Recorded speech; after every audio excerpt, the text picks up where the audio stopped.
I'm Brooke Alvarez. Let's get right to our top story tonight. Congress today reauthorized funding for Facebook, the massive online surveillance program run by the CIA.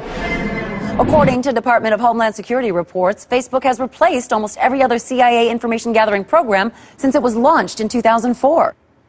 After years of secretly monitoring the public, we were astounded so many people would willingly publicize where they live, their religious and political views, an alphabetized list of all their friends' personal email addresses, phone numbers, hundreds of photos of themselves, and even status updates about what they were doing moment to moment. It is truly a dream come true for the CIA.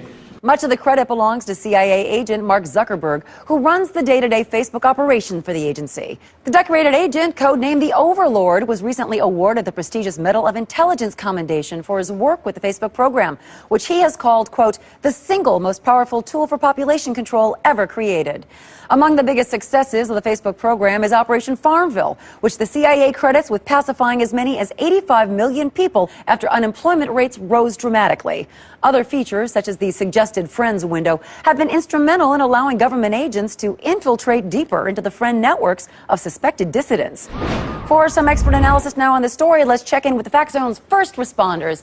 Jason, you have written extensively about the Facebook program. Why is it so effective? Well, one of the key reasons is that the CIA has been so thorough in convincing the nation that constantly sharing information about everything that you're doing is somehow desirable instead of deeply unsettling. Yeah. But critics are saying that with the national debt being so high, is this really the time to be spending even more money on spy programs? Well, actually, the Facebook program saves the CIA money. That's right. Like the Maps application, where you list every place that you've been, whether it's the state or a country. Or... Oh, right, with the little pins they show where you visited. Yeah, yes, I like that. That kind of information would have taken the CIA months of going through hotel receipts and plane tickets to figure it all out. The manpower that Facebook saves is huge. Absolutely, absolutely. And the calendar feature even lets the CIA know where you're going to be in advance. So that's right. So now if they want to pick you up for questioning, all they have to do is see which events you RSVP'd yes to and then send their agents to be waiting for you. That's how they got my brother. That's right. So effective.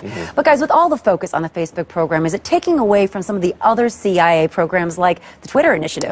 Yeah, the funding for that should be cut entirely. Right, 400 billion tweets and not one useful bit of data was ever transmitted. Oh, that's true. Now, is this trend of social network information gathering dangerous?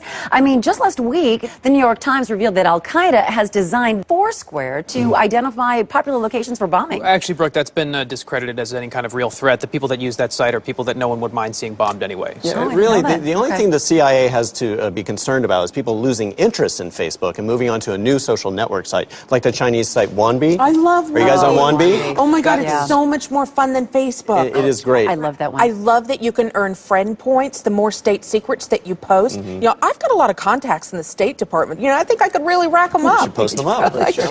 All right, first responders, thank you so much as always. You know, I'm, of course, a big fan of any social networking site. It allows me to interact with my fans without having to see, hear, or smell them. Well, it's taken months of preparation, but it's finally here. Today,